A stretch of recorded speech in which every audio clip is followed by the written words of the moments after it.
उधम सिंह नगर के पंजाबियों ने बाकायदा प्रस्ताव पास करके कहा था हम उत्तराखंड में नहीं रहना चाहते, हमको उत्तराखंड से बाहर भेज दो।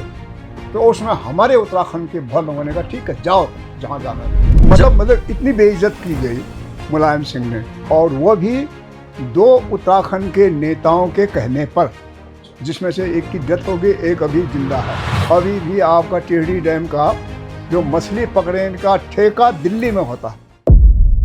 और उत्तर प्रदेश ने फिर से एक बड़ा धोखा हमारे साथ किया कि उन्होंने समस्त अपने जो ट्राइबल एरिया लोग थे उनको पूरा यहाँ उड़ेल दिया। कि जब हम संपूर्ण उत्तर प्रदेश के हिस्सा थे तो उस समय हमारा जो एससी और एसटी वर्ग था ये संपूर्ण उत्तर प्रदेश का एससी और एसटी कहलाता था, और जो वैकेंसीज उत्तर प्रदेश के अलोकेशन में आती थी उसका फायदा ये उठाता था। और यहाँ तक कि जैसे हमारे जौनसार के लोग हैं वो जगह जगह आरा तक बीडीओ एडीओ पटवारी सब ये सारा भरा हुआ था। लेकिन राज्य बनने के बाद ये सीमाएं सिकुड़ गई। 70 सीटें हिमाचल के पास भी हैं और हमारे पास भी। लेकिन हमारी जनता, उत्तराखंड की जनता और सरकार अलग अलग फ्रीक्वेंसी पे काम कर रही है कि वर्ष 2027 के परिसीमन के लिए एक ऐसा कोई फॉर्मूला क्या हम बना सकते हैं, क्या ऐसा कोई जिस पे कि ये प्रयास किया जाए कि हमारे तमाम राजनीतिक दल उस पर सहमत हों, और जो एक ये असमंजस की स्थिति इस प्रदेश में पैदा होती दिख रही है। ये स्पष्ट दिखाई दे रहा है कि मैदानी क्षेत्रों में विधानसभा की सीटें इस बार पुनः बढ़ेंगी और पर्वतीय क्षेत्रों का प्रतिनिधित्व विधानसभा में कम होगा, उस पर रोक लगे।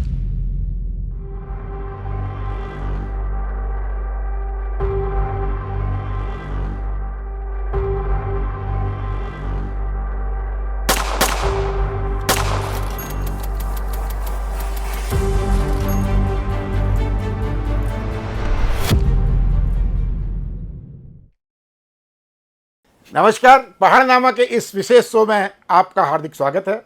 हमारे आज के अतिथि हैं हमारे पुराने चित परिचित साथी कर्नल थपलियाल जी, साथ में हैं एसएस पांगती जी। पांगती जी पूर्व आईएएस हैं और सेना की पृष्ठभूमि से ही हैं। तो आइए बातचीत करते हैं उत्तराखंड के कुछ ज्वलंत विषयों पर। आज के हमारे अतिथि पांगती साहब जो है वो राज्य आंदोलनकारी तो नहीं है, लेकिन राज्य गठन के समय और राज्य आंदोलन के समय वो एक आईएएस की भूमिका में थे। तो नौकरशाही की क्या भूमिका थी, उत्तराखंड के सुदूर पर्वतीय क्षेत्रों की क्या समस्याएं हैं, उन्होंने उत्तराखंड को बहुत नज़दीक से देखा है। आप मूलतः पिथौरागढ़ जिले के मुनस्यारी क्षेत्र के रहने वाले हैं और आपका बचपन पूरी तरह ग्रामीण परिवेश में बीता है। तो हम बातचीत करेंगे तिब्बत से लेकर उत्तराखंड के संबंधों की और उत्तराखंड के परिवेश में, उत्तराखंड राज्य स्थापना के परिवेश में परिसीमन से जुड़े हुए तमाम मुद्दों की। तो आपका स्वागत है पांगती साहब। मैं चाहूँगा कि हम बात को प्रारंभ करें तो आप शुरुआत में अपने बचपन के परिचय से कि आप आईएएस तक किस प्रकार पहुँचे, इससे हम बातचीत शुरू करते हैं। बचपन में जब मैं पढ़ता था तब हमारे पूर्वज जो हैं तिब्बत का व्यापार करते थे, तो मेरी भी एक सपना देखता था मैं भी कभी तिब्बत जाऊंगा व्यापार करने के लिए और वहाँ से घोड़ा खरीद के लिए उसमें सवार होकर आऊँगा। हम अपने पिता को, अन्य बड़े लोगों को देखते थे सवार, तो हमको लगता हमारे हीरो आ गए। तो वो कल्पना थी। लेकिन जिस साल मैंने तिब्बत जाना था, मेरे पिता, किस सन की बात रही होगी? ये 1950s में है। मुझे एग्जैक्टली नहीं तो 50s 56 ऐसा कुछ है। तो उसमें ये हुआ कि तिब्बत तो बंद हो गया, अब कुछ नहीं कर सकते हो, तो इसलिए चाइना वार की वजह से। China war. उसके बाद नहीं, चाइना ने तिब्बत पे जब वार किया था उस वजह से। अब चाइना हो गया ना, उसमें तिब्बती था। तो इसमें ये हुआ कि अब कहीं से कोई छोटी मोटी क्योंकि हमारा जो वो था, हम लोगों का एक ही वो था, रोजगार का एक ही उपाय था तिब्बत का व्यापार, वो ख़त्म हो गया। अब क्या करें? तो यह कोई छोटी मोटी नौकरी मिल जाए, चपरासी की मिल जाए, बाबू बन जाओ, कुछ बड़े बाबू बन जाओ। अधिकार बनने का तो हम कल्पना नहीं कर सकते। हमको मालूम भी नहीं था कि आईएएस क्या होता है, पीसीएस क्या होता है। सुना था, कहीं अखबार सुना था, लेकिन मालूम नहीं था क्या होता है और कैसे उसमें जाया जाता है। तो मैं तिब्बती उसमें ये हुआ चीन की वहाँ कब्जा करने के बाद जिनको तिब्बती भाषा आती थी उनको जो ये जो गवर्नमेंट ऑफ इंडिया के जो सीक्रेट सर्विसेज थे उसमें प्राथमिकता से नौकरी मिल रही थी। इसलिए मैं तिब्बती भाषा सीखने के लिए कालिम्पोंग गया। वहाँ धांडो रिम्पोची का एक वो था ओल्ड भूटान हाउस में एक विद्यालय चलता था, वहाँ हम तिब्बती भाषा सीखा हमने। वो सीखने के बाद वास्तव में मुझके इंटरव्यू में हमने अप्लाई किया, एकदम से हमारा सिलेक्शन हो गया था। लेकिन वो प्रक्रिया में जब तक उस सिलेक्शन का रिपोर्ट आता तब तक चीन वो हो गई इमरजेंसी कमीशन का, क्योंकि चीन ने बिल्कुल अरुणाचल प्रदेश के नीचे तक बहुत बड़ा क्षेत्र ये इसका सिक्किम का भी घेर लिया था। यहाँ भी आपने देखा ये बाड़ाहोती के बॉर्डर में पहुँच गए थे, तो एकदम से इमरजेंसी कमीशन खुला। तो मैं कोई खेलने वाले में तो स्वास्थ्य के लिए स्पोर्ट्समैन थे आप? हाँ सीधा मैंने कहा चलो, मेरे बड़े लोगों ने, मेरे जीजा जी ने, उन्होंने मुझे सलाह दी तुम फौज चले जाओ। अब वो फौज में कैसे जाते ये भी मालूम नहीं था। फिर फॉर्म वॉर्म भरा, वहाँ चले गए। वहाँ गया तो वापस में मेरा सिलेक्शन हो गया। सिलेक्शन होने मैं फ़ौज में चला गया। फ़ौज में चला गया तो गोरखा राइफल में एकदम से हफ्ते भर के अंदर ऑर्डर आ गया तुम फलाने बटालियन में जाओ। तो मैं 3 गोरखा राइफल में कमीशन मिला हूँ, जिसमें कि आपके यहाँ के जनरल गंभीर नेगी भी उसी पलटन के हैं। अच्छा। तो वो मेरे सामने उन्होंने ज्वाइन किया था, उनके पिताजी बटालियन कमांडर थे। इस तरह से आर्मी में हुआ। फिर आर्मी में जो इमरजेंसी कमीशन वालों को बाद में यह हुआ कि ये बहुत ज़्यादा आ गए हैं, अब ये इनकी वजह से प्रमोशन में बाधा आएगी। जो जिनको प्रमोशन मिलेगा वो तो खुश होगा, जिसको नहीं मिलेगी तो वो परेशानी में आएगा और फिर काम नहीं करेगा, गड़बड़ करेगा। तो ये हुआ कि फिर इनको घर भी नहीं भेज सकते हैं। तो हमारे लिए फिर ऑल इंडिया सर्विसेज में रिजर्वेशन मिला, तो उसमें अप्लाई करो तुम। तो फॉर्चुनेटली उसमें मैंने सभी जितने भी उसमें पब्लिक सर्विस कमीशन अप्लाई कर दिया था। तो उसमें पढ़ाई किया। पढ़ाई करने के बाद टेस्ट में बैठा, खुदा न खास्ता भगवान ने मदद की, जो भी किया मेरे पूर्वजों के अच्छे काम के लिए मेरा सिलेक्शन हो गया। सिलेक्शन हो गया तो बड़ा आश्चर्य है, मुझे कभी कोई आश्चर्य होता है, हो गया। अब उसमें जो स्टेट कैडर में अलॉट होता है उसमें होम पोस्टिंग नहीं मिलती थी। लेकिन उस साल पता नहीं क्या एक सिस्टम निकला, वो कुछ वो करते थे सीरियल, एक रोस्टर बनाते थे, तो उसमें 1-2 करके इसमें डालते थे। तो उसका मेरा नंबर उत्तर प्रदेश में आ गया। मैंने कहा वाह, जो मेरे तो होम पोस्टिंग मिल गया। यहाँ आ गया। यहाँ मैं लखनऊ में ज्वाइन किया। तो लखनऊ में ज्वाइन करते जो मैंने किया, उसने कहा कहाँ तुम पोस्टिंग चाहते हो? मैंने कहा जहाँ कोई नहीं जाता वहाँ मुझे भेज दो। अब पहाड़ जाओगे? मैंने कहा मैं तो पहाड़ का रहने वाला हूँ। अरे मेरी पोस्टिंग जोशीमठ का कर दी। तो मुझे आश्चर्य हुआ कि मैं जब कल्पना नहीं करता था इस सर्विस में आऊँगा इस तरह से, जो मेरे मन में था यहाँ होता वहाँ मेरा आता रहा। तो उसके बाद तो जोशीमठ गया, मैं एसडीएम रहा। और उसमें के 1-2 इंसिडेंट मैं बताना चाहूँगा। उदाहरण के उसमें जगजीवन राम जी आए थे, उस समय वो डिफेंस मिनिस्टर थे। मैं मंत्रियों में नंबर 2 थे। वो तो प्रधानमंत्री बन सकते थे लेकिन तब तक बीमार पड़ गए थे। तो उसमें बद्रीनाथ मंदिर में उनको करना था। अब बद्रीनाथ मंदिर में उसमें शेड्यूल कास्ट लोगों को एंट्री नहीं मिलती थी। लेकिन मैंने उनका कहा ये तुम खाली वो नहीं, खाली जगजीवन राम नहीं, तुम्हारा डिफेंस मिनिस्टर तुमको करना पड़ेगा। तो वहाँ के पंडों ने बहुत अच्छा व्यवहार दिया। उन्होंने कहा नहीं साहब आप कर रहे हैं, अब इसको कंधे में पंडों ने अपने कंधे में, उनका वो चल नहीं पाते थे, डोली में बिठा के अंदर लिए, उनका दर्शन किया। वहाँ का डिस्ट्रिक्ट मजिस्ट्रेट शेड्यूल कास्ट का था आर्या जी, बहुत सज्जन आदमी थे। वो अंदर नहीं आ रहे थे, मंदिर के बाहर खड़े हो गए। तो मैंने कहा साहब क्यों नहीं आ रहा? जब मंत्री जी यहाँ बैठे तुम क्यों डर रहे हो? ना भाई छुप रहो। मैंने कहा ना, मैं हाथ पकड़ा उनको, अंदर ले गए। हाथ अंदर ले गए तो उधर डिफेंस मिनिस्टर थे, उसके पीछे मैं बैठा था। मेरे यहाँ मैंने कहा आप यहाँ बैठो, मैं इधर ना, और कहा नहीं तो आगे पीछे बैठो।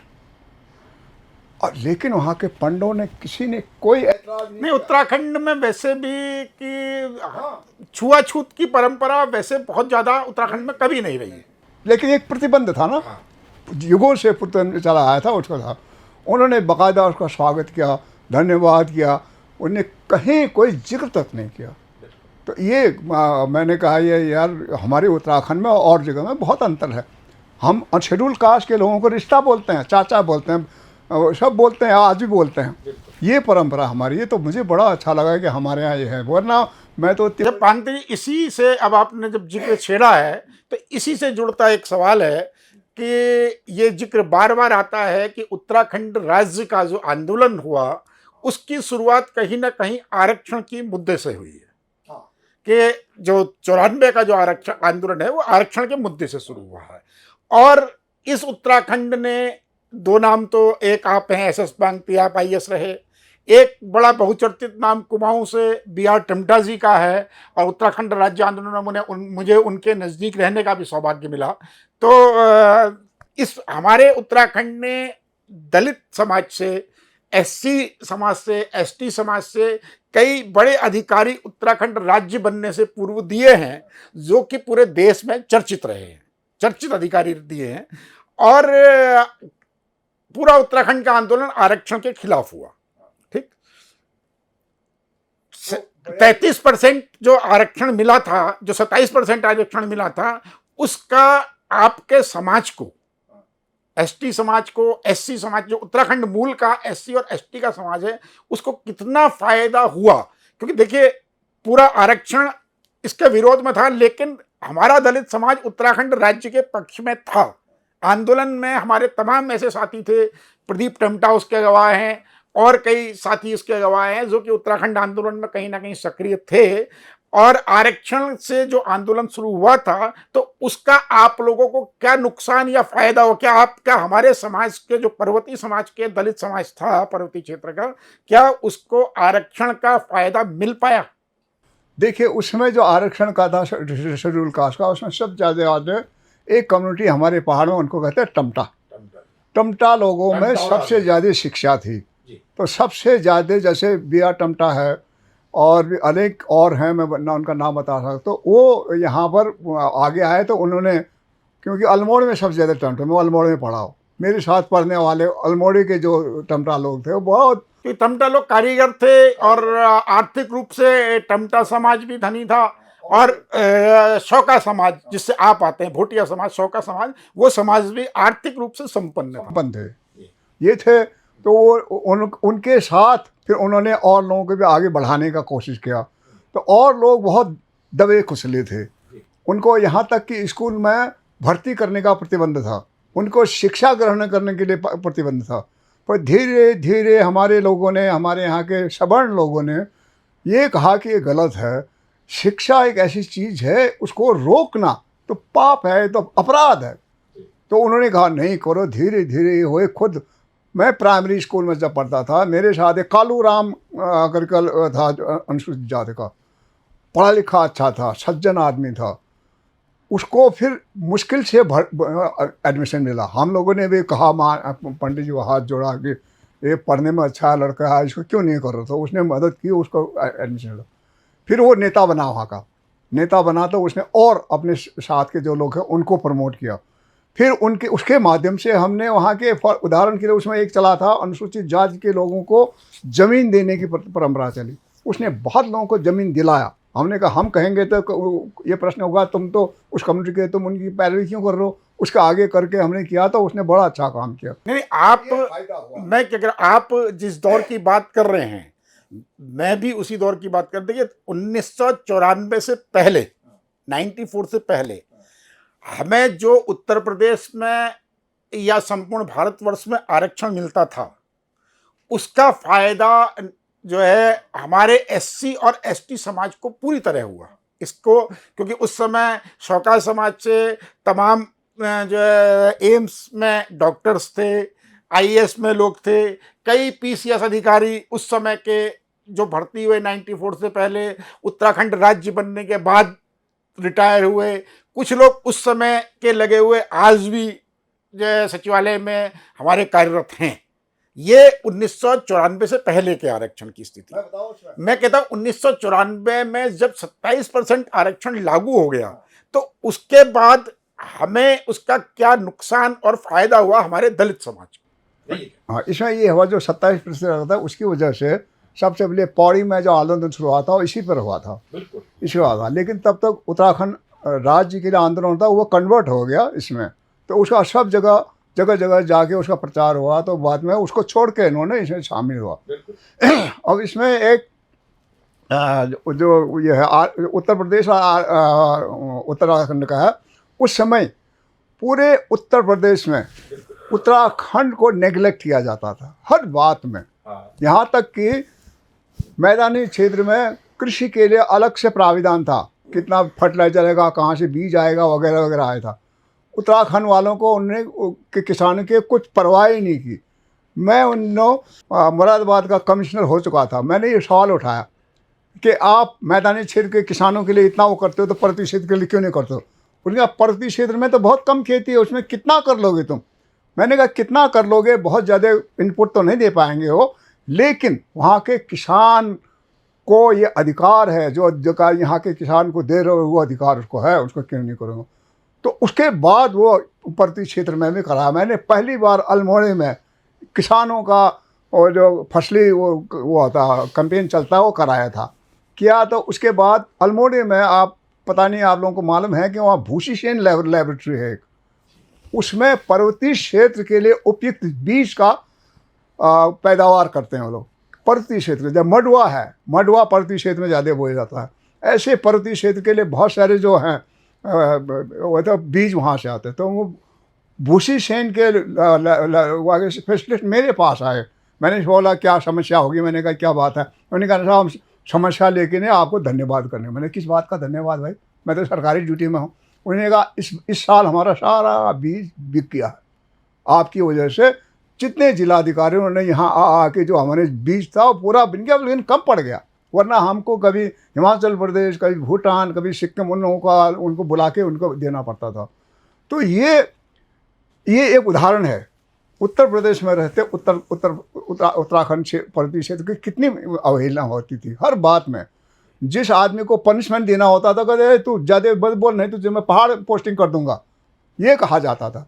तो वो बड़ा एक स्टेज था उसमें, क्योंकि पर्वतीय क्षेत्र के जो नेता थे संख्या में कम थे, वो मतदान में बहुत नहीं, ये तो बातें सब ठीक है। मैं कर्नल साहब आप शायद समझ पा रहे होंगे मैं क्या कह रहा हूँ। मैं आपसे हमारा प्रश्न ये है कि मैं अब सीधे उस पर आता हूँ कि अगर हम संख्या के आधार पर देखें तो वर्ष 2000 से पूर्व, राज्य बनने से पूर्व, जब हम उत्तर प्रदेश में थे तो हमारे पहाड़ से जो टमटा थे या अधिकारी आर्या थे या जो शौका समाज के लोग थे, पांगती थे या धर्मसत्तू थे, ये टोलिया थे या और जौनसार के लोग थे, जो अधिकारी वर्ग में थे, जो रिजर्वेशन का फायदा उठा के कहीं ना कहीं अधिकारी वर्ग में चुने जाते थे, उनकी संख्या उत्तर प्रदेश में ठीक ठाक संख्या हुआ करती। लेकिन वर्ष 2000 में जब हम एक अलग प्रदेश हो गए, प्रदेश आपका, तो इसमें हमारे अधिकारियों में इन तमाम रिजर्व वर्ग के लोगों की संख्या कम हो गई और देश के अन्य हिस्सों से जो लोग आए हैं उन्होंने कहीं ना कहीं, आपको ऐसा लगता है कि राज्य बनने के बाद आपके अधिकार क्षेत्र पर अतिक्रमण हुआ है? मैं इस प्रश्न को कह रहा हूं। इसमें ऐसा हुआ, देखिए जो आप कह रहे हैं आरक्षण पहले से था, उसमें जब हम पढ़ते थे उसमें पर्वतीय क्षेत्र खासकर शेड्यूल्ड ट्राइब को बैकवर्ड क्लास में डाल दिया था। तो उसमें ये प्राविधान किया उन्होंने कि शिक्षण संस्थाओं में एडमिशन के लिए 2% इनको दिया जाएगा। तो 2% में वो MBBS में क्वालिफाई तो नहीं कर सकते थे, इस वजह से हमारे लोग वहाँ पहुँच पाए, शेड्यूल्ड कास्ट का भी वो पहुँच पाए, क्योंकि वहाँ ये उत्तर प्रदेश के समय जब हम संयुक्त उत्तर प्रदेश में थे तब की वो बाद तक चला। जब यहाँ उत्तराखंड बन गया तब भी चला तो वहाँ वो बन के वो डॉक्टर और जो अन्य प्रोफेशन में जो उनको इंजीनियरिंग में उनको जगह मिली तो वो इंजीनियर बन गए। उनको कहीं ना कहीं उनको नौकरी मिल गई क्योंकि वो क्वालिफाइड थे। इंजीनियरिंग इंस्टीट्यूट बहुत कम थे उन दिनों, मेडिकल कॉलेज बहुत कम थे, कम ही लोग क्वालिफाई करते थे, जितना मिला उनको भर दिया। तो इसलिए वो दिखाई देते हैं कि इतने इंजीनियर इतने डॉक्टर कहाँ से आ गए, ये इसलिए इस वजह से भी है। बाद में आरक्षण मिल गया तब तो फिर और ज़्यादा हो गया। और उसमें जो उत्तराखंड में जो हुआ प्रारंभ में, इस कारण उनने जो बाहर के लोग थे जो क्वालिफाइड थे, जो अच्छे पढ़े लिखे थे, जिनको शिक्षा अच्छी मिली थी, उन लोगों ने धीरे धीरे किसी तरह से सेवाओं में उत्तराखंड कैडर, मतलब उत्तराखंड कैडर अलग कर दिया था एक समय में कि ये प्लेन्स का कैडर, ये पहाड़ का। उन लोगों ने प्रवेश किया था, वो ज़्यादा यहाँ आ गए थे। उन्होंने खैर उन्होंने अच्छी सेवा की, ये बात नहीं है, उनकी सेवाएं बहुत अच्छी रही। लेकिन ज़्यादातर वो दिखे हमारे लोग जो थे कम पढ़े लिखे थे, यहाँ स्कूल भी उतने नहीं, वो आपकी बात ठीक है कर्नल साहब, आप थोड़ा जवाब देंगे, आप शायद मेरी बात को थोड़ा समझ कम पा रहे हैं कि मैं ये कह रहा हूं कि देखिए 2000 से पहले हमारे पर्वतीय समाज के मैं बात करूं कि शेड्यूल टाइप में शौका समाज के लोग हों या हमारे दलित समाज के आर्य टमटा लोग हों या अन्य जो SC ST का वर्ग था, उन्हें उत्तर प्रदेश, संयुक्त उत्तर प्रदेश में जो संपूर्ण भारतवर्ष में आरक्षण मिलता था उसका फायदा कहीं ज्यादा था। हम तमाम सर्विसेज में पूरे देश में दिखते थे। लेकिन आज उत्तराखंड राज्य बनने के बाद स्थितियां ये हो गई हैं कि हमारा समाज का जो व्यक्ति है, जो हमारे पर्वतीय समाज का मूल निवासी है, जिसमें शौका समाज के लोग हैं, जिसमें दलित समाज के लोग हैं, जिसमें अन्य समाज के लोग हैं, वो पीछे रह गए हैं। और हमें नगर पालिका का मेयर का चुनाव लड़ने के लिए भी एक पासवान को बिहार से लाना पड़ रहा है। आप समझ रहे बात? तो इसको क्या आपको नहीं लगता है कि इस तमाम मुद्दे का हमारे पहाड़ के दलित समाज को बहुत बड़ा नुकसान हुआ? क्या ऐसा आपको नहीं लगता? मैं मतलब इसमें सबसे बड़ी समस्या ये है कि जब हम संपूर्ण उत्तर प्रदेश के हिस्सा थे तो उस समय हमारा जो SC और ST वर्ग था, ये संपूर्ण उत्तर प्रदेश का SC और ST कहलाता था। और जो वैकेंसीज उत्तर प्रदेश के अलोकेशन में आती थी उसका फायदा ये उठाता था। और यहाँ तक कि जैसे हमारे जौनसार के लोग हैं, वो जगह जगह आरा तक BDO, ADO, पटवारी सब ये सारा भरा हुआ था। लेकिन राज्य बनने के बाद ये सीमाएं सिकुड़ गई और उत्तर प्रदेश ने फिर से एक बड़ा धोखा हमारे साथ किया कि उन्होंने समस्त अपने जो ट्राइबल एरिया लोग थे उनको पूरा यहाँ उड़ेल दिया। अभी जो पासवान वाली बात की आपने, जब हम पासवान के खिलाफ हाई कोर्ट गए तो हमने पाया कि उत्तर प्रदेश की जितनी शेड्यूल कास्ट है उन्होंने यहाँ शेड्यूल कर रखा है उत्तराखंड में, और हम धक रह गए। देखिए, हमारे साथ केवल परिसंपत्तियों में धोखा नहीं हुआ, हमारे साथ यहां भी धोखा हुआ। अब देखिए कि अगर जब अलग हुआ उत्तराखंड तो क्या कहा गया, साहब कौन उत्तर प्रदेश में रहना चाहता है उत्तर प्रदेश में रहे और यहाँ नौकरी करे। कैडर्स डिवीजन हुआ, वहाँ लोग, हमारे बहुत सारे लोग वहाँ ऑप्ट किए और वहाँ नौकरी कर रहे हैं। लेकिन आरक्षण के मामले में तुमने हमारे लोगों को उत्तर प्रदेश का हिस्सा क्यों नहीं बनने दिया? ये सवाल आज भी खड़ा है। और मैं एक चीज कहता हूं कि आरक्षण केवल SC और ST नहीं, ये वहां भी आता है कि जहां फौजी लोगों को पूरे उत्तर प्रदेश के जो कोटा था उसको हम अवहेल करते थे, क्योंकि मैक्सिमम फौजी यहाँ इस भूगोल से जाकर देश की सीमाओं में जाते थे। लेकिन जब ये उत्तराखंड बना तो उसमें भी बहुत बड़ा नुकसान हमको झेलना पड़ा। हमें वहाँ भी नुकसान झेलना पड़ा जहाँ हमारे कॉलेज पूरे जितने NIT है, IITs में जो एक कोटा था उत्तर प्रदेश का, और उसमें यहाँ के बच्चे मैक्सिमम बेनिफिट लेते थे, वो भी सिकुड़ गया। क्योंकि हम जब अपने बच्चों के लिए एडमिशन के लिए गए तो हमें कई जगह ऐसा मिला, बोला जी तुम्हारा उत्तराखंड का कोटा यहाँ पे नहीं है।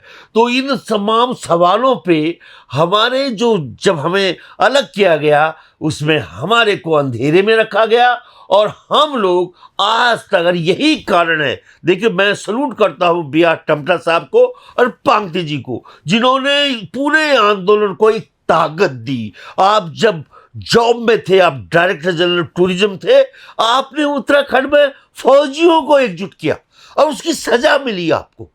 वो मुलायम सिंह ने यहाँ जब उनको पता लगा कि ये व्यक्ति फौजियों को संगठित कर रहा है, इन्होंने अपनी गाड़ी में हेलमेट पहन के, जगह जगह कर्फ्यू लगे रहते थे और इन्होंने बैठक करवाई पूर्व सैनिकों की। नहीं तो पूर्व सैनिक एकजुट नहीं होने वाले थे।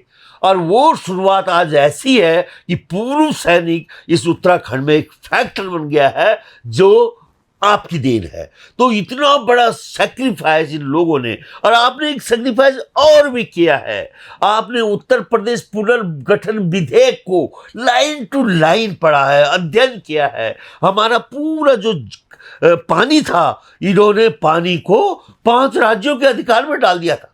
आपकी बदौलत वो पानी, जब वो विधेयक में इस पाठ को देखा आपने, और बच्ची सिंह रावत उस समय सांसद और मंत्री थे, उनके पास जब आपने रखा तो वो बहुत चक्के रह गए।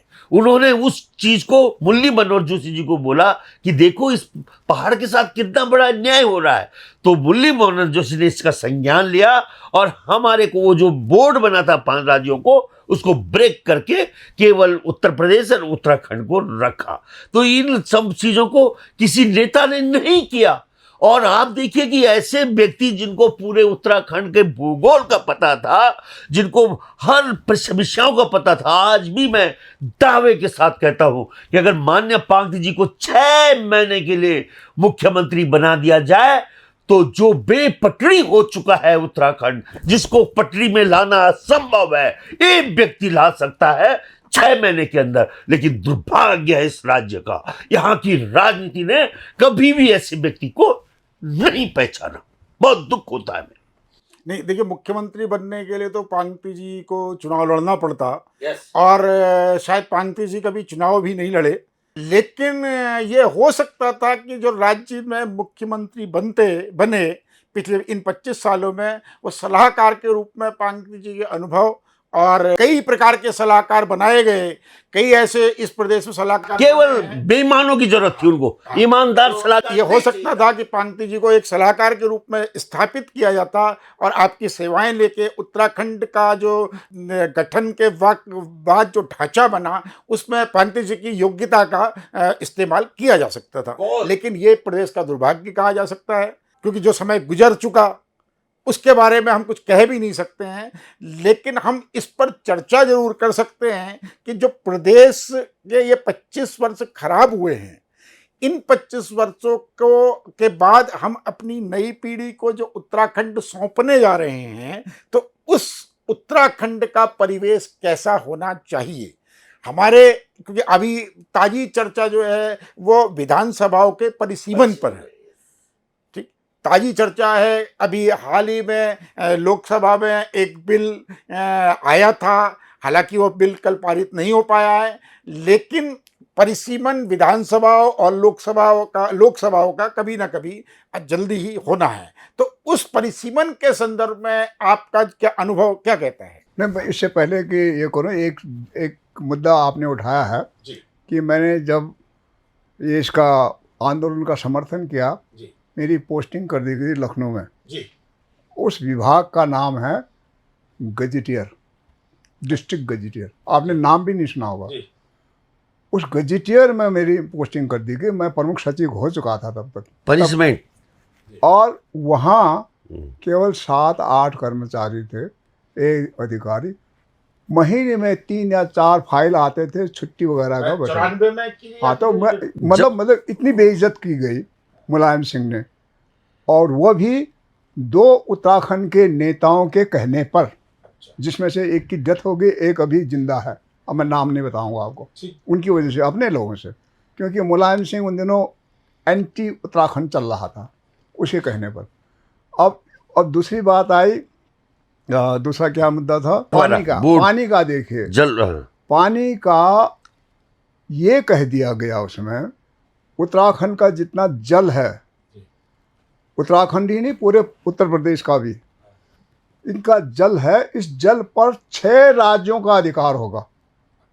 कौन कौन से? हिमाचल प्रदेश, हरियाणा, पंजाब, दिल्ली, उत्तर प्रदेश, पंजाब, इन 6 राज्यों का इसमें बराबर का अधिकार होगा। लेकिन उनके जल में हमको कोई अधिकार नहीं। तो हमने ये मुद्दा उठाया, ये तो बहुत बड़ा अन्याय है, संविधान का उल्लंघन हो रहा है। संविधान में क्या है? समान अधिकार होगा सबको, यह है हमारे अधिकार पर कर दो, उनके ठीक है आपने कर दिया तो इनके जल में, यहाँ तक उत्तर प्रदेश के जल में हमको कोई अधिकार नहीं। तो उसको उठाने के लिए हमने बहुत जोर लगा करते, फिर बाद में उन्होंने 6 की जगह 2 राज्य, उत्तराखंड और उत्तर प्रदेश और केंद्र सरकार, 3 राज्यों की कमेटी बनी। लेकिन उसमें भी उत्तर प्रदेश ने बहुत हमारे साथ धोखा किया। उन्होंने क्या किया, एक जियो जारी किया कि जिस एक्ट में लिखवा दिया, जिस परियोजना की जो पूरे हो गए हैं उस परियोजना का जो ठेका हुआ होगा, कॉन्ट्रैक्ट हुआ होगा, जिस राज्य के मंत्रियों ने, अधिकारियों ने उस कॉन्ट्रैक्ट में साइन सिग्नेचर किया होगा, उस परियोजना में उन्हीं का अधिकार होगा। यहाँ तक कि मछली मारने का अधिकार उन्हीं को होगा। ये कर दिया गया है। इस प्रकार उत्तराखंड के तमाम संसाधन, जो जल संसाधन, वो उत्तर प्रदेश सरकार को हाँ, दाएं बाएं हर तरफ से हमको खत्म करने की कोशिश, बहुत बड़ा धोखा किया। और इसमें मुझे बहुत अफसोस होता है, अटल बिहारी शरीखे आदमी की समझ में ये हुआ। मतलब उनको हम बहुत इज्जत देते हैं, इतना महान थे, लेकिन कदाचित उनको मिसलीड किया गया होगा। तो इस तरह से हमको धोखा होता रहा। तो इसका जब लड़ाई लड़ी गई तो धीरे धीरे कुछ तो मिला हमको वापस। अभी भी आपका टिहरी डैम का जो मछली पकड़ने का ठेका दिल्ली में होता है, दिल्ली के ठेकेदार को दिया गया। अरे वहाँ के जो धुनार थे, जो मछली पकड़ते थे, उनका अधिकार ख़त्म। वो कुछ नहीं है, वो तो कीड़े मकोड़े की, उनको ख़त्म कर दिया आपने। और पूरे दिल्ली के एक ठेकेदार ने, जो मछुआरा भी नहीं है, वो अमेरिका या कहाँ कहाँ रहता है, उसको ठेका दे दिया। और मैं सर एक चीज ना, जो आपने एक सवाल खड़ा किया है कि परिसीमन का, जो बहुत महत्वपूर्ण सवाल है, और पांगती साहब ने परिसीमन के मामले में जो चुनाव आयोग ने पहले जो परिसीमन किया 2000, आपने देखा होगा 1 में, उस समय आपने अहम भूमिका निभाई। आपने पूरा संविधान में उसका पढ़ा, क्योंकि यहाँ पे आप अक्सर सुनते होंगे कि यहाँ के नेता क्या बोलते हैं, भौगोलिक आधार पे परिसीमन हो। लेकिन भौगोलिक आधार पे परिसीमन होगा तो क्या देहरादून में 2 सीटें और उत्तरकाशी की तो 15 सीटें हो जाएंगी? क्योंकि तब पांगती जी ने उस पूरे विवरण को, क्योंकि अब वो बताने जा रहे हैं कि हकीकत में किन चीजों पे हमें ध्यान देना चाहिए जिससे कि हम पहाड़ की सीटें बचा सकें, क्योंकि उस समय आप सफल हुए थे पहाड़ की सीटों को बचाने में। और उसमें जो बिंदु है संविधान में, उसका उल्लेख आपने यथासंभव वाला वाक्य करके कटघरे में खड़ा कर दिया था चुनाव आयोग को, और विवश कर दिया था। तो उन चीजों पे हम अध्ययन करें, खाली भौगोलिक आधार पे कहकर जनता को गुमराह न करें। नहीं, संविधान में जो लिखा हुआ है, संविधान में लिखा है जनसंख्या के आधार पर परिसीमन होगा। क्योंकि परिसीमन किसके लिए होता है? जो वोट देता है उसके लिए। तो जनसंख्या पर होना चाहिए। भौगोलिक आधार में करोगे आप तो पूरे उत्तराखंड का, अगर आप नक्शा देखो उत्तराखंड का, इसका केवल 20% भाग में ज़्यादा जनसंख्या है, बाकी 60% भाग में या तो बहुत कम जनसंख्या है या जनसंख्या है ही नहीं। तो उसका बराबर क्षेत्रफल में बांट के आप कर दोगे तो बहुत सारे, जैसे मैं पिथौरागढ़ का मिलम है, मिलम में दो कॉन्स्टिट्यूंसी 3 कॉन्स्टिट्यूंसी आ जाएगी उस घाटी में, जबकि वहाँ 1000 आदमी भी नहीं है। और यहाँ देहरादून में इतना घनी आबादी है, हरिद्वार में इतनी घनी आबादी है, उसमें 2 या 3 सीट होंगे। तो इसको हाईलाइट किया हमने। तो उसमें जगह जगह गए तो हमको कहा गया, जब हरिद्वार गए हम, हरिद्वार में उन्होंने 5 सीट अनुसूचित जाति के लिए रिजर्व कर दिया था। तो हमने प्रश्न किया, टोटल 9 सीट में 5 सीट आपने अनुसूचित जाति के लिए कर दिया, तो वहाँ के सवर्णों के खिलाफ आपने अन्याय किया, ये गलत है। तो उन्होंने कहा भाई वो हमको समझा रहे उल्टा। हमने ये लिखा कि जो कहा गया कि आबादी के क्रम में जिसमें सबसे ज़्यादा घनी आबादी होगी उसका, तो इसमें इसलिए हमने उस जनगणना की फिगर निकाले, उसमें सबसे ज़्यादा हरिद्वार के निकली 5 सीट की।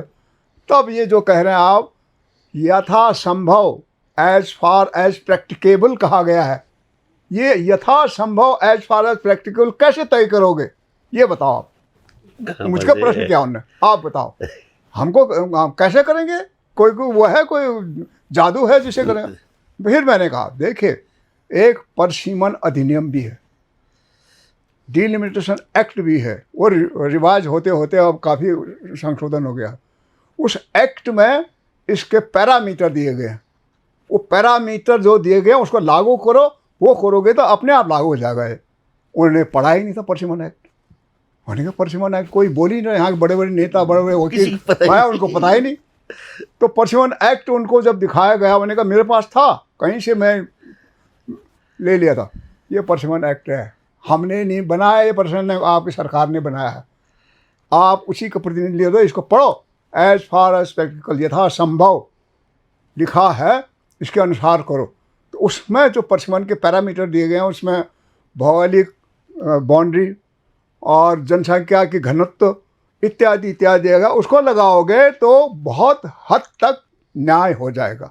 भले पूरा तो नहीं होगा, पूरा एज प्रैक्टिकल। क्या यह प्रैक्टिकेबल है?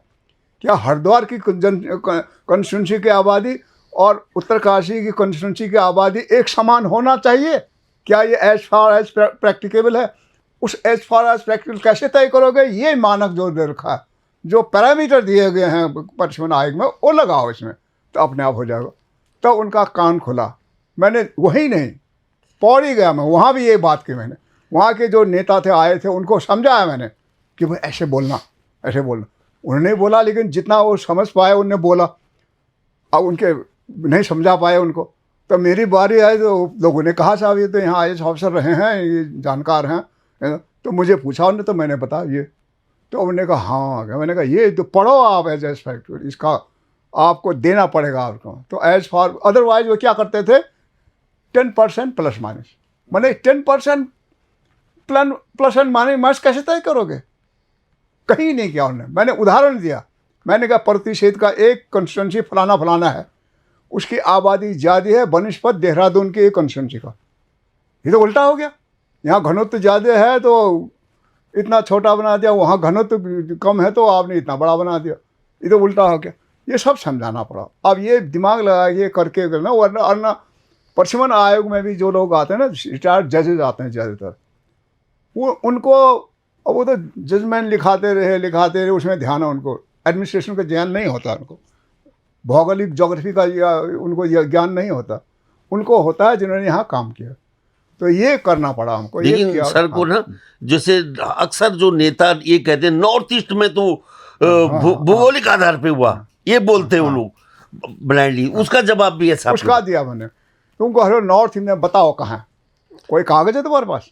नहीं है। मैं बताता हूँ तुमको। सिक्किम एक बहुत बड़ा राज्य है, उसमें पहले राजा का राज्य था। जब वहाँ परसिमन पहली बार करना पड़ा तो उसमें कितने हैं, मेरे ख्याल से वहाँ 70 है, नहीं 70 नहीं है, 40-50 कंस्टिट्यूंसी बन गए। मैंने 40 पैसा जो वहाँ बनाने पड़े, तो वो क्योंकि प्रतिशत होने के लिए अलग कोई आधार नहीं है, आधार तो वही है। वो छोटे छोटे बन गए। और मेघालय में इतने हैं, उतने कंस्टिट्यूंसी तुम यहाँ कह रहे हो कि प्रतिशत बनना चाहिए, ये गलत है उनका। तो क्योंकि तुम तो उत्तर प्रदेश के पार्ट हो, उत्तर प्रदेश के कानून लगेगा यहाँ। वहाँ ये नहीं है जो आप कह रहे हो कि फलानी जगह मिनिमम क्राइटेरिया है कि मिनिमम इतनी विधानसभाएं होनी चाहिए। नहीं, मिनिमम का भी वो है, मिनिमम लिखा है। मिनिमम विधानसभा के किसी स्टेट में कितना है, 40 है, कितना ना कहा गया। मैंने कहा बहुत जगह एक्सेप्शन किया गया है, क्योंकि जहाँ 40 कंस्टिट्यूंसी बनाएंगे तो एक कंस्टिट्यूंसी में 85 आदमी होंगे। वहाँ एक्सेप्शन किया गया, बाकायदा चुनाव आयोग के, परसिमन आयोग के संस्तुति पर ये एक्सेप्शन किया गया है।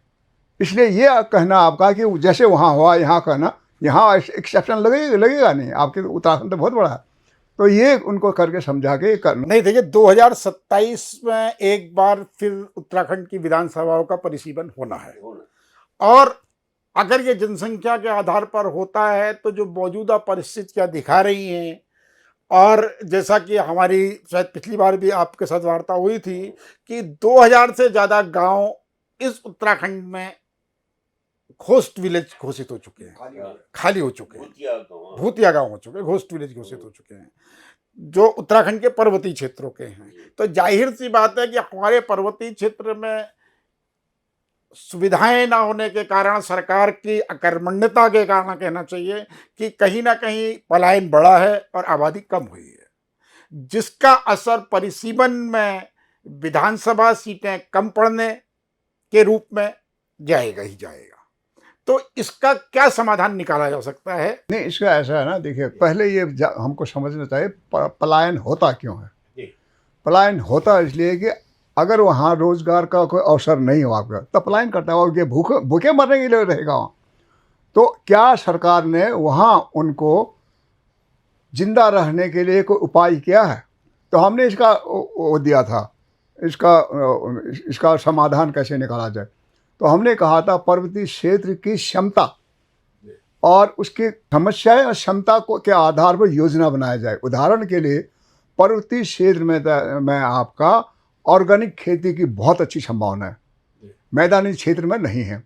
पर्वतीय क्षेत्र में खेत जो है बहुत दूर दूर है, उसमें क्रॉस पॉलिनेशन होने की समस्या कम है। एक खेत यहाँ, एक दूसरा खेत यहाँ से दूसरे, बीच में पहाड़ है, वहाँ का पराग उड़ के यहाँ नहीं आ सकता है। मैदानी क्षेत्र में यहाँ भी एक जनजाति का चावल यहाँ बोल रखा है, धान यहाँ बोल रखा है, दूसरा का था वहाँ से हवा आई, क्रॉस पॉलिनेशन से वो अशुद्ध हो जाता है। तो यहाँ शुद्ध बीज की संभावना ज़्यादा है। यहाँ ऑर्गेनिक खेती की बहुत जानी है। हमारे यहाँ अभी भी जंगल से पोषा खाद कहते हैं हम लोग, उससे खेती करते हैं। अब भी कहीं कहीं जहाँ ज़्यादा सिंचाई की संभावना है वहाँ फर्टिलाइजर लगाता है, अगर उससे करते हैं वो तो प्योर ऑर्गेनिक है।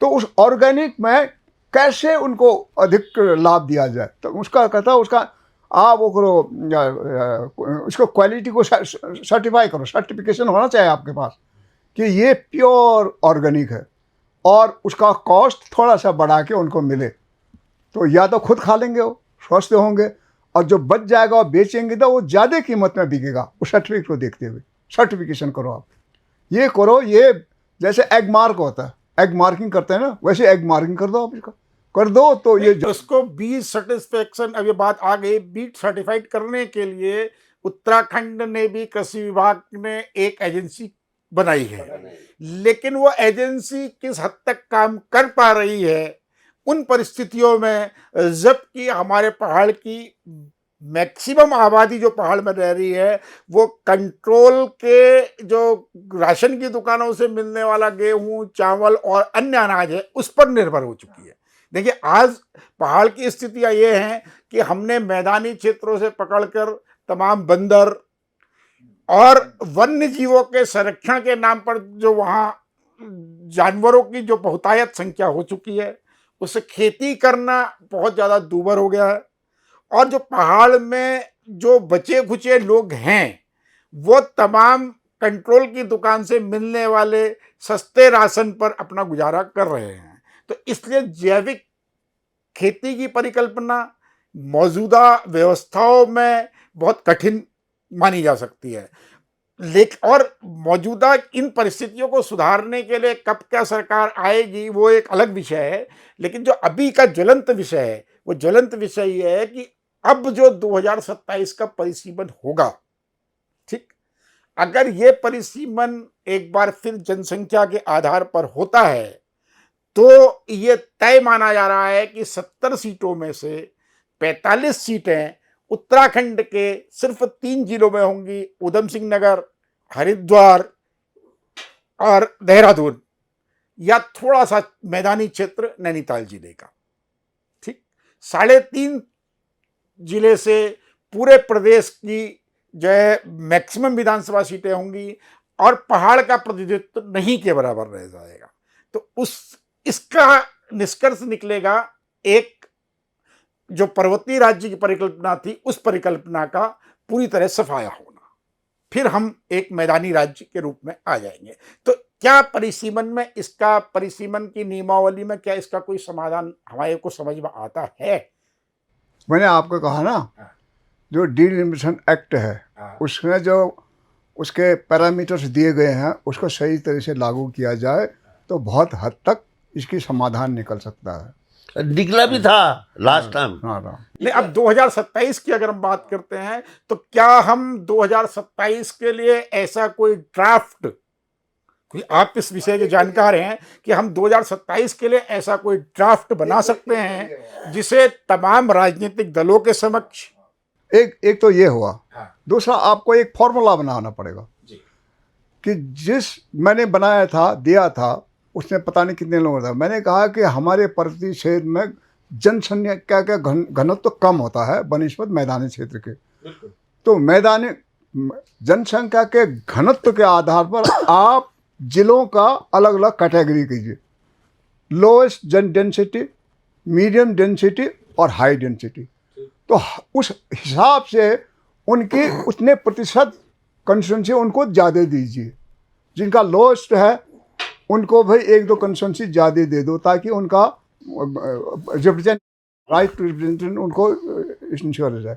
दूसरे को थोड़ा कम, तीसरे मैदानी क्षेत्र में घनत्व ज़्यादा है, तो घनत्व ज़्यादा होने का अर्थ क्या है? देहरादून के एक कंस्टिट्यूंसी में एक विधायक एक दिन में अपने पूरे कंस्टिट्यूंसी में मोटरसाइकिल साइकिल में बैठ के 3 बार चक्कर लगा सकता है। हमारे पर्वतीय क्षेत्र में एक विधायक आज के दिन पूरे अपने टेन्योर में पूरे कंस्टिट्यूंसी का पहुंच नहीं सकता है।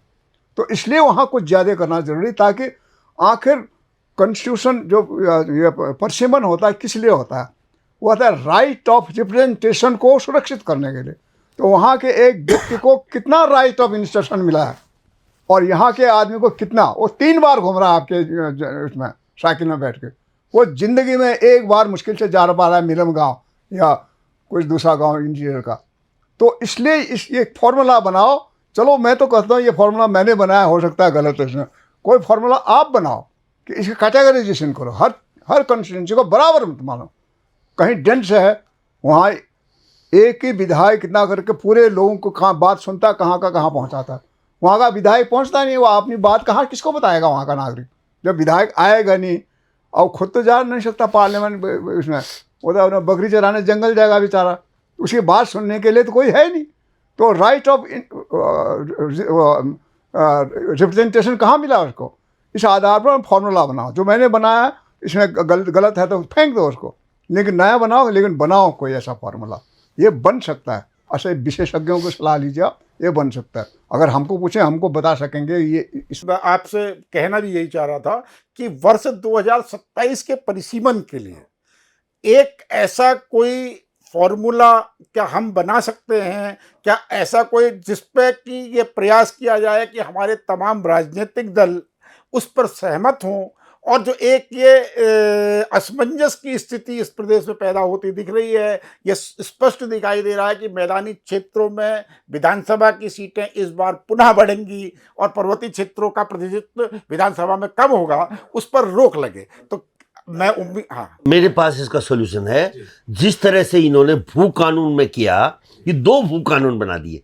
इन्होंने क्या किया कि जो हरिद्वार उधम सिंह नगर है, बोला साहब इनका भू कानून नहीं होगा, पर्वतीय क्षेत्र में भू कानून कर दिया। तो मैं कहता हूं कि जो थिकली पॉपुलेटेड जो मैदानी एरिया है, इसको लॉक ऑन कर दो। इसको तुम जनसंख्या के आधार पर जो इनका कोटा है एमएलए का, वो वही रहेगा। बाकी जो पर्वतीय क्षेत्र है उनमें आप अपने ढंग से करना पड़ेगा जनसंख्या के आधार पर ही। लेकिन ये राज्य सरकार का विषय नहीं है। परिसीमन चुनाव आयोग का विषय है। राज्य सरकार के जो जनप्रतिनिधि हैं उनका अहम रोल के लिए मैं भी यही कह रहा हूं कि अगर हम ऐसा कोई ड्राफ्ट बनाकर तमाम राजनीतिक दलों की सहमति से चुनाव आयोग तक पहुंचा पाए तो शायद परिसीमन में इसका फायदा मिलेगा। एक छोटा सा मैं देखता हूं सर कि 70 सीटें हिमाचल के पास भी हैं और हमारे पास भी हैं, लेकिन हमारी जनता, उत्तराखंड की जनता और सरकार अलग अलग फ्रीक्वेंसी पे काम कर रही है। और हिमाचल में जनता निश्चिंत है, उनको विश्वास है अपनी सरकार पे कि वो सरकार सही ढंग, वहां नहीं आ रहा है सवाल, वहां की जनता की नींद हराम नहीं हो रही है कि परिसीमन आ रहा है, उनकी नहीं आ रहा है। उनको कोई चिंता नहीं है कि हमारा जो पर्वतीय क्षेत्र है उसका वहां भी मैदान क्षेत्र है, लेकिन वहां का जो परमार्थ थे उन्होंने वो दे दिया उनको हॉर्टिकल्चर, जो उनके आत्मनिर्भरता और पलायन रोकने के लिए एक बहुत बड़ा वरदान सिद्ध होकर आ रहा है। वहाँ जंगली जानवरों के आतंक से भी दुखी नहीं है वो जितने उत्तराखंड के लोग। हमारा तो जीवन ही ऐसा लग गया कि कुछ लायक ही नहीं है। तो इन तमाम सवालों में हिमाचल बगल में होते हुए क्यों नहीं हम उनसे लेसन लेते हैं कि किस तरह से वे अपनी इन समस्याओं का हल निकाल रहे हैं। और परिसीमन के मामले में उत्तराखंड के जो प्रबुद्ध लोग हैं उनको पांडे जी, अब आपने बहुत बड़ा संदेश दे दिया है, और यहाँ से जो निकल के आया पहाड़नामा से, हम निश्चित रूप से इस दिशा में काम करेंगे कि पहाड़। तो मैं यही कह रहा हूँ कि अगर हम परिसीमन को लेके कोई एक कॉमन ड्राफ्ट बनाकर और उसे राज्य आंदोलनकारियों के मंच के माध्यम से जनता के बीच में रखेंगे तो मैं समझता हूं कि तमाम जनता, अगर हमारा ड्राफ्ट ठीक होगा तो तमाम जनता और जनप्रतिनिधि उस पर विचार करने पर मजबूर होंगे। और अभी समय है, परिसीमन पर विचार करने के लिए ये एक बिल्कुल उचित समय है, क्योंकि 2027 में जब भी परिसीमन होगा तो हमारे पर्वतीय राज्य क्षेत्र को अगर उत्तराखंड के नुकसान उठाना पड़ेगा तो ये कहीं ना कहीं बहुत ज्यादा नुकसानदायक होगा संपूर्ण उत्तराखंड राज्य की परिकल्पना के लिए। मैं इसका, मेरा जो बना हुआ है पुराना, मैं ढूंढूंगा, मिल जाएगा, उसी को आपको दे दूंगा। उसमें कुछ संशोधन करना कर सकते हैं आप। और नहीं, संशोधन करने के लिए मैं सर्वज्ञ या मैं इतना ज्ञानी नहीं हूं। मैं तो सिर्फ इसकी चर्चा कर सकता हूं। मैं तो सिर्फ चर्चा कर, मैं इस बारे में काशीदा से पूछ सकता हूं, मैं इस बारे में हरीश रावत जी से बात कर सकता हूं, मैं इस बारे में माननीय पुष्कर धामी जो हमारे मुख्यमंत्री, उनसे भी बात कर सकता हूं। क्योंकि एक मीडिया के माध्यम से कहीं ना कहीं हमारी जो है हमारे बैनर की एक सर्वस्वीकार्यता है, और पहाड़नामा उत्तराखंड राज्य आंदोलनकारियों का एक मंच होने के कारण कहीं ना कहीं जनता के बीच में अब एक लोकप्रियता भी प्राप्त कर रहा है। अगर आप एक चीज और करना चाह रहे हो, देखो पर्वतीय क्षेत्र में जो कह रहे हैं ना, यहाँ बंदर बहुत आगे लंगूर आ, आपको मालूम होना चाहिए हरिद्वार में जब बंदरों का लंगूर का प्रकोप हुआ, इन्होंने 15 और उनको ट्रैंकुलाइज करके पकड़ के पहाड़ के जंगलों में भेजा है। पर्वतीय क्षेत्र में जाइए, 15 क्षेत्र में इतने बड़े लंगूर नहीं होते हैं, मेरे गांव तक पहुंचे हो। हरिद्वार के तो बंदर। ये मतलब तुम्हारी समस्या हमारे ऊपर लागू करो और हमारा अधिकार तुम छीन लो, कहाँ का न्याय है? तो ये हर चीज के लिए हमको हिमाचल प्रदेश में देखो, उनके पास एक एडवांटेज है, हिमाचल में तराई क्षेत्र है ही नहीं, उसका बहुत कम क्षेत्र आय में आता, बांग पर्वतीय। देखिए ऐसा है कि समस्या को अभी तक होता कि जो मुझे लगता है अभी तक होता क्या रहा है इन 25 सालों में, कि जो पहली गलती हुई इस प्रदेश के गठन की कि हमने राजधानी देहरादून बना दी। वो मेहरबानी आप ही की बिरादरी मतलब IS बिरादरी की है, जिसे ये सुविधाजनक लगा और उसने कहीं ना कहीं यहाँ बैठना ज्यादा सुविधाजनक माना। मैं इसमें आपको एक चीज कहता हूँ, जब उनका जो पहला जो विधेयक आया था, क्या नाम था उनका, हमारा उत्तर प्रदेश पुनर्गठन में 2000, पहले कौशिक समिति वाला, ना पहले वो जो नेशनल फ्रंट सरकार, पहले जो आया था उसने प्रधानमंत्री नेशनल फ्रंट देवगौड़ा जी ने, देवगौड़ा के समय में जो आया था, उन्होंने स्पष्ट लिखा था कि पर्वतीय क्षेत्र के लोगों ने गैर सैनिक को राजधानी तय किया है, लेकिन जब तक वहाँ ठीक से व्यवस्था नहीं होती थी तब तक नैनीताल से और नैनीताल से लिखा था। फिर मैं उनके पास गया, मैंने कहा नैनीताल से करोगे तो आप गढ़वाल और कुमाऊं को आप उसमें ला दोगे, तो वो क्या करें? मैंने कहा आधा नैनीताल में रखो, आधा देहरादून में रखो। तब मेरे पास करीबन 18 सेक्शन से 18-19 थे, उसमें मैंने 6 सेक्शन यहाँ भेजा, 6 सेक्शन नैनीताल में और 6 सेक्शन या 5 से 6 में लखनऊ मेरे पास था, और मैंने अपने अधिकारियों की रोस्टर बना दिया था करके।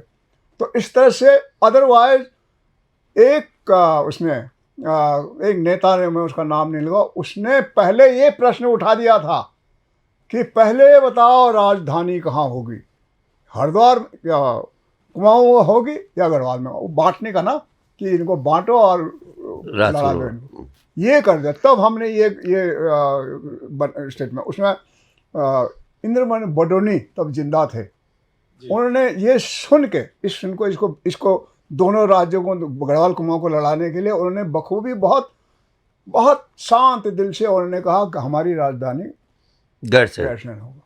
तो उससे ये बिल्कुल ख़त्म हो गया। कुमाऊं वाले यद्यपि गैरसैन गढ़वाल में है, लेकिन कुमाऊं की ज़्यादा नज़दीक है, उनको भी शूट कर रहा है। इसमें एक चीज़ और हुआ था, ये उधम सिंह नगर के पंजाबियों ने बाकायदा प्रस्ताव पास करके कहा था, हम उत्तराखंड में नहीं रहना चाहते, हमको उत्तराखंड से बाहर भेज दो। तो उसमें हमारे उत्तराखंड के बहुत लोगों ने कहा ठीक है जाओ तुम जहाँ जाना था, हमको नहीं चाहिए तुम, ये कहा। तो उसके बाद जब उनके समझ में आया ये तो गलत हो गया यार, हम ये करेंगे तो इनसे दुश्मन लेके था। अब आज के दिन सबसे ज़्यादा फायदा उन्हीं को हो गया जिन्होंने बाकायदा प्रस्ताव पास करके अलग एक भेजा था कि हमको उत्तराखंड में नहीं रहना। ऐसी बहुत सारी बातें हुई। अब इतिहास भूलता जाता आदमी, वो चीज़ें पुरानी बातें होती गई। अब उसको कब तक वो जो ये जब ये थपलियाल जी बताते, मैं तो नहीं था उनके साथ में, मैं नौकरी में था, कैसे जाता, जो 14 जनरलों के साथ जब और क्या वो प्रधान राष्ट्रपति कौन था? राष्ट्रपति शंकर दयाल शर्मा जी। हाँ उसके सामने जब बताई अपनी रात, ये कहते हैं, हाँ हाँ ये कहते हैं कि वो रो पड़े, हाँ रो पड़े। और कि देखो विद्वान आदमी था, उसको गजब हो गया। उन्होंने कहा कि पूरे देश, हमने देश को बचाने के लिए कुर्बानी दी है। नहीं, देखिए ऐसा है कि वर्तमान जो मौजूदा परिस्थिति है, इनमें जो पिछले 25 सालों में हो चुका है, उसे पीछे जाके सुधार करने की कोई टाइम मशीन अभी तक हम लोगों के पास नहीं, नहीं इसमें है। देखिए, जी। हमने प्रस्ताव दिया था, जी। राज्य के कोई भी एक्ट बना हो, उसमें देश के दिल्ली से जो कानून बना हो या लखनऊ से जो कानून बना हो, लखनऊ तो खैर हमारे राज्य था, उसमें राज्य को भी संशोधन पास करने का अधिकार है। तो हमने उसमें कहा था कि उत्तर प्रदेश, और तब तो उत्तराखंड बन गया, उत्तराखंड विधानसभा में तुम खुद प्रस्ताव पास कर, तो जो जो गलत है उसको ठीक करने के लिए, और उसको भेजो केंद्र सरकार को। वो करेगा तो नहीं, लेकिन चर्चा में आ जाओगे। चर्चा में आओगे तो पूरा दुनिया देखेगी कि कितना अपने लोगों के साथ अन्याय किया जा रहा है। इनके कभी कान में जूं तक नहीं रहेगी, किसने पढ़ा तक, सबके मुंह बंद है साहब। जबकि डबल इंजन सरकार, अधिकार है इनको, संशोधन करने का अधिकार है। वो तो जनता की समस्याओं को नहीं बोल रहे, अंकिता के बारे में नहीं बोल रहे।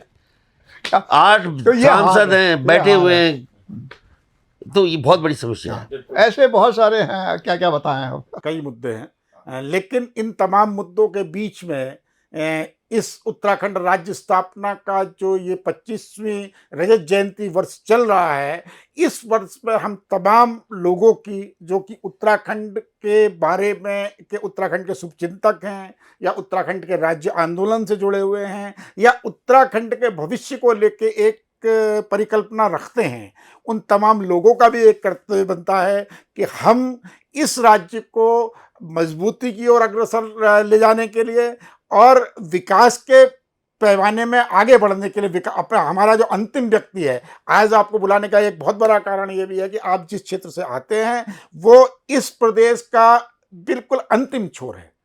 तो उस अंतिम व्यक्ति को विकास की मुख्य धारा से जोड़ने का जो हमें इस भारतीय संविधान का की परिकल्पना है, उस परिकल्पना को इस राज्य में कैसे साकार किया जाए, ये सोचना भी हमारा तमाम सभी लोगों का कर्तव्य है। तो इस कर्तव्य की पूर्ति के लिए अगर हम सरकारों को सुझाव नहीं देंगे, हम राजनेताओं को सुझाव नहीं देंगे, या हमारे माध्यम से, देखिए मुद्दा, हमने पिछले 15-10 साल बीजेपी की सरकार हो गई है, ठीक।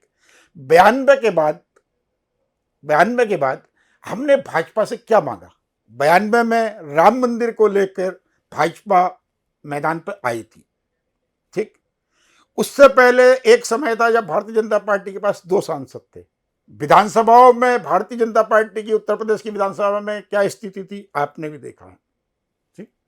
तो आज, उस समय वो राम को लेके आई थी, वो राम को लेके जनता के बीच में आई, तो जनता के बीच में मुद्दे लेके तो भाजपा कभी आई नहीं है। तो आप उससे ये उम्मीद क्यों करते हैं कि उसकी जो सरकार, जो भाजपा की सरकार बनी, वो जन मुद्दों पर काम करेगी? तो जन मुद्दों पर काम करने के लिए, जन मुद्दों को उठाने के लिए क्या हम इस प्रदेश में कोई ऐसा क्षेत्रीय दल दे पाए?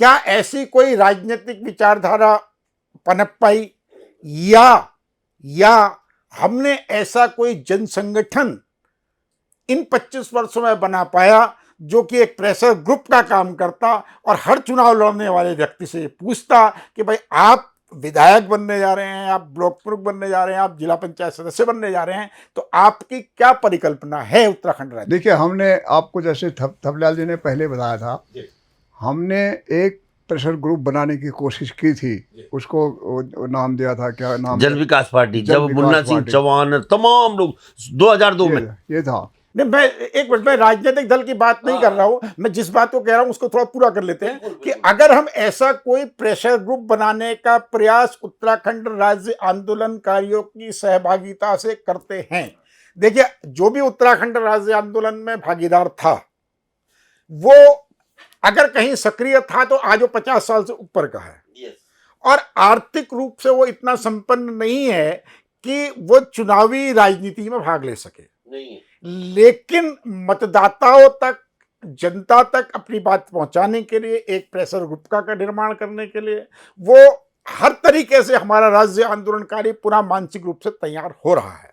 तो पांगती जी, मैं सिर्फ आपसे यह अनुरोध करना चाहता हूं और ये निवेदन के साथ पूछना भी चाहता हूं कि अगर ऐसा कोई प्रेशर ग्रुप, ऐसा कोई एक समन्वय समिति जो कि पूर्ण रूप से गैर राजनीतिक हो, जिसका चुनाव लड़ने से कोई अधिकार इस प्रदेश में बनती है, तो क्या आप अपनी इन तमाम विचारधाराओं के साथ, अपने तमाम सुझावों के साथ क्या उस प्रेशर ग्रुप में आना पसंद करेंगे? नहीं, देखिए मैं ऑलरेडी यूकेडी उत्तराखंड क्रांति दल, इसका मैं आज भी सदस्य हूँ। इसका मुझे उन्होंने खुद बनाया, मैंने नहीं मांगा।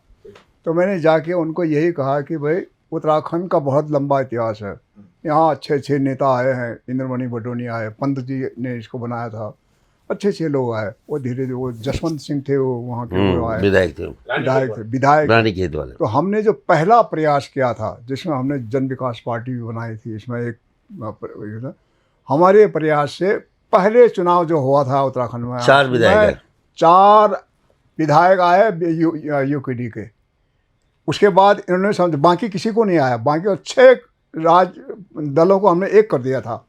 उन्हें इनको कहा कि अब आगे तुम ही सफल हुए हो, अब तुम इसको आगे बढ़ाओ, क्योंकि अगर हमको कहते हो हम कर देंगे, लेकिन हम देखिए उस समय भी मुझे लगता है कि गलती क्या हुई, उस समय भी गलती क्या हुई कि 4 विधायक पहले आए, 3 उसके बाद आए, लेकिन ऐसा कोई प्रेशर ग्रुप नहीं था जो विधायकों से ये सवाल पूछ पाता कि आप क्या कर रहे हैं। नहीं, ऐसा ना, देखिए पूरे हिंदुस्तान में देखिए क्षेत्रीय दल जहाँ जहाँ है वहाँ ज़्यादा प्रगति हुई है।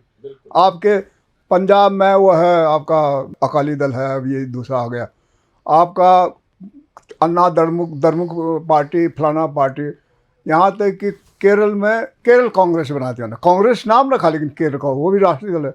आपका बंगाल में क्या है, वो तृणमूल कांग्रेस है। जहाँ जहाँ क्षेत्रीय दल है उन्होंने अच्छा काम कर दिया, क्योंकि उन पर केंद्र सरकार का दबाव नहीं है, वो स्वतंत्र रूप से कर सकते हैं और उसका फल सामने दिखता है उनको। और लेकिन हमारे यहाँ इसीलिए हमने यूकेडी को प्रमोट करने की कोशिश की। हमारा एक ही क्षेत्रीय दल है, तो पहले जिनको 4 जब मिल गया, ने सोचा हम ही हैं, हम ही कर सकते हैं। मैंने करो, तुम करो, हम तुम्हारा समर्थन करेंगे, आउट ऑफ द वे जाके करेंगे। लेकिन धीरे धीरे इन्होंने सोचा कि इनके बल का को नहीं, इनका कुछ नहीं, इनका कोई योगदान ही नहीं है, इन्होंने छोड़ दिया। उसके बाद शायद 1 रहा, फिर वो 1 के बाद 0 हो गया, अब 0 हो गया। अब ये कह रहे हैं हम सभी क्षेत्र से हर कॉन्स्टिट्यूंसी से हम अपना कैंडिडेट लड़ाएंगे। उस समय भी हमने संधि कर दी थी इनको, तुम ये कॉन्स्टिट्यूंसी तुम लो, ये कॉन्स्टिट्यूंसी उनको दे दो। वो दिया गया, उसका लिखित कागज हमारे पास है, इनके दस्तखत हैं उनके नॉमिनी जो आए थे। लेकिन इन्होंने उसका भी भंग किया। जिस कॉन्स्टिट्यूंसी में उन्होंने दिया था कांग्रेस पार्टी को, वहाँ अपना कैंडिडेट भी खड़ा कर दिया। जिस कॉन्स्टिट्यूंसी में उन्होंने दिया था CPI को, CPM को, वहाँ अपना कैंडिडेट खड़ा कर दिया। तो खुद उन्होंने तोड़ा। तो मैंने कहा यार देखो ये तो गलत है, और है कि यार ये लोकल लोग हैं और ये नहीं मान रहे हैं। अब मैंने मना कर दिया था, मैं चुनाव नहीं लड़ूंगा। मैंने कहा इसका मतलब आप डर रहे हो, इसका मतलब आप हमको झोंक रहे हो, उसमें खुद भाग रहे हो उसमें। मैंने कहा ठीक है, मुझे एक कॉन्स्टिट्यूंसी दे दो। मुझे धारचूला कॉन्स्टिट्यूंसी दे दिया। मैंने नॉमिनेशन फाइल करने के लिए वहाँ मेरे भाई लोगों को मिल करके पैसा जमा कर दिया था। वहाँ गया, उनके 2 कैंडिडेट तैयार है। उन्होंने कहा हमने भी पैसा जमा कर दिया। क्यों किया तुमने जमा? हमारे काशी सिंह ऐरी ने फलाने कहा तुम काशी दो। तो मैंने विड्रॉ किया। करने के बाद मैंने फिर वो पौड़ी गए तो पौड़ी में भी खड़ा कर दिया उन्होंने। हाँ, मैं वो मेरे को मिला था, इनको हमने टिकट दिया था, वहाँ एक और फौजी खड़ा कर दिया कि यूकेडी ने। बहुत बुरा हाल। तो ये हुआ। तो उसमें इन्होंने सबक नहीं सीखा। हमने सोचा क्षेत्रीय दल है, इसको प्रमोट करना जरूरी है। इसमें मुझे दुख है कि ये उत्तराखंड बनने से कुछ महीने पहले इंद्रमणि शरीका बडोनी शरीका आदमी उनकी डेथ हो गई।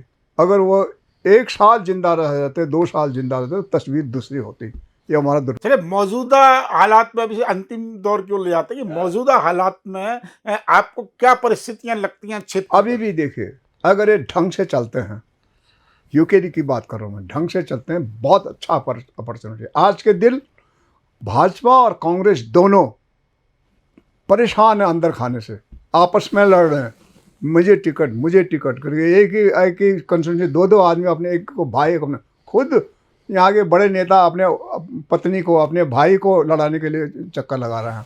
तो ऐसे में यूकेडी वाले बिल्कुल निस्वार्थ हो के अगर कूदें तो बहुत अच्छा परिणाम देंगे। लेकिन मुझे शक है कि ऐसा ये कर पाएंगे। इनका उद्देश्य शायद केवल मैं इनका भी है, ये मुझे लगता है। इसलिए यही रहेगा जो चल रहा है, ऐसे ही संघर्ष होता रहेगा, आज ये कल वो है।